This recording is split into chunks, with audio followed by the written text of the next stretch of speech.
Bonsoir, Haruno Amuri. Donc je viens évidemment pour vous parler d'un ciné-revue, hein, une de plus. Euh, c'est concernant, comment ça s'appelle, Dernier train pour Busan. Donc film coréen, Corée du Sud, hein, évidemment, avec vous connaissez l'histoire, hein, donc je ne la présente pas, sans doute que vous l'avez déjà vu si vous tombez sur ma review. Donc c'est un film de zombies en fait. Voilà. Donc au début c'est marrant, parce que au début il y a une contamination, et puis finalement il y a un contaminé qui rentre dans le train, et finalement ça va assez vite, parce qu'en fait il devient frénétique, il a une sorte de maladie neurologique, et il attaque. Il meurt, enfin il meurt, oui il meurt, il blesse, donc du coup, et là du coup la personne devient contaminée avec le virus. Et donc, c'est pire que le Covid, quoi. Voilà. La personne meurt, il contamine d'autres personnes, etc. Enfin, un film de zombies, vous avez l'habitude. Donc, outre, vu l'époque où on est et tout, il y aurait tellement moyen de faire un remake. Après, pour en discuter des détails, je pense qu'il vaut mieux que je fasse ça dans une vidéo Odyssée. J'ai un channel Odyssée, ça tombe bien, je vous invite à le regarder. Et donc, qu'est-ce que je vais vous dire? Hmm. Oui, donc voilà. Et si je puis me permettre une remarque concernant ce film, moi ce que j'aime bien, c'est que c'est un film qui est presque androphile. C'est-à-dire qu'il aime bien les hommes. C'est pas homosexuel, machin, c'est pas ça. Si c'était le cas, ça ne me dérangerait aucunement, hein. Je dis ça pour les sens sur YouTube. Donc là, c'est de l'androphilie, inverse donc de misandrie. Et ça fait du bien, tu vois, de voir ça. Parce que par exemple, il y a un moment comme ça, il y a un des mecs qui dit à l'autre mec, genre, ouais, les pères, ils sont toujours, tu vois, genre, tu vois, il faut les mettre en valeur, quoi. Tu vois, les pères, c'est bon père, etc. C'est bien.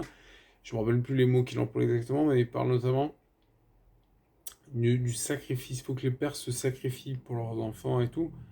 Et là, c'est bon, c'est exactement ça, hein. Vous imaginez, il y a des zombies, voilà, sacrifice dans l'air.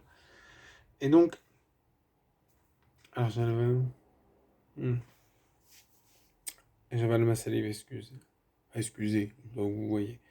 Donc, voilà. Et donc, ça, c'est vachement bien, parce que dans un film français, vous imaginez, vu la misandrie ambiante et tout.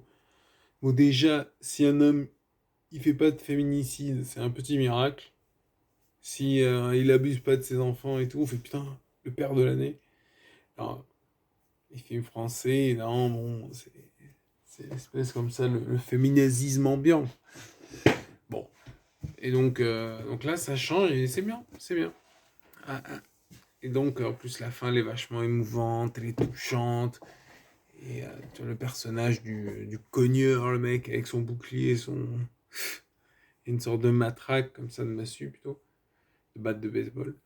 Et donc, le père de la petite fille est trop mignonne, la petite fille. Et le père, comme ça.